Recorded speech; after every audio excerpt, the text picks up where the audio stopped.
ntabwo unyibuka ndwaye amavunja. Ndamuzi. Ndi ikibwa cy'urutwe. Cy'urutwe runini rumeze nk'ururimi ibizi. Noneho koramo wumva. Hey y'all, come look at this.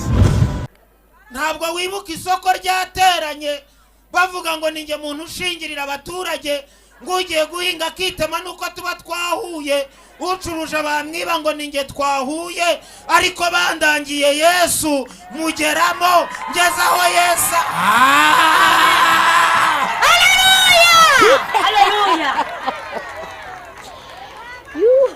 Ibyo ni ukuri. Ngezaho Yesu ari ngitera ivi maze kwemera mvuze nindabyemeye nemeye ububwa mbona umukecuru aturutse hariya aza yikosa ataratize atumva uko Uwiteka avuganye nawe ati Imana izakuzema izakudekota izakunema arangije arambwira ati zeme Nikita. Allahu Akbar. Allah.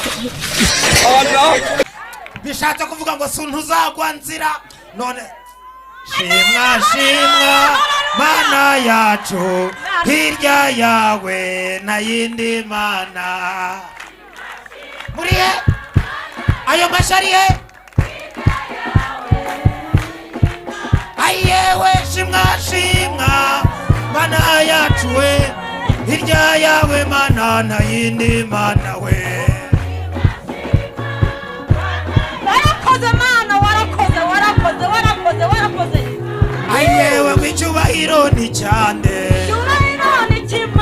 Icyubahiro ni cyande. Ababyeyi w'icyubahiro ni cyande. Abagabo basenga icyubahiro ni cyande. Ayemwe w'icyubahiro ni kimana. Cyubahiro ni kimana we. Muyongere ni kindi yo. Imana ni muyongere ni kindi ye. Nibyo nguzi kurinda Mana we. Yewe Nyiringabo, yewe Rubasha we. Mana Elohimu, yewe Donayi we. Yewe Nyiringabo. Haleluya.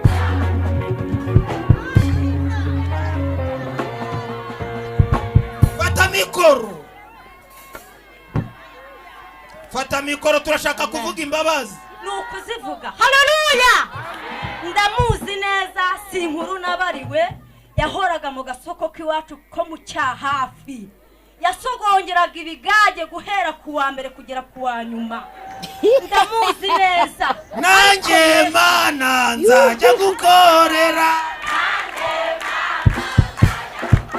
Ayewe nanjye Mana nzajya gukorera. Ayewe nanjye Mana nzajya gukorera.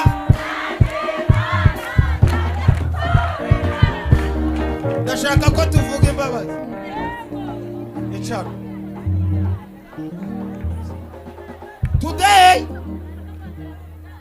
uyu munsi hahirwa uwababariwe ibicumuro bye.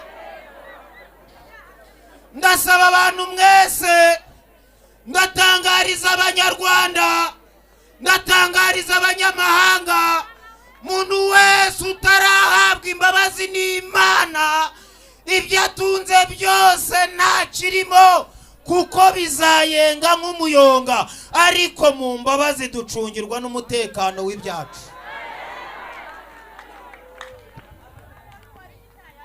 Bure turebe bya birenge byagendaga bitanga intashyo.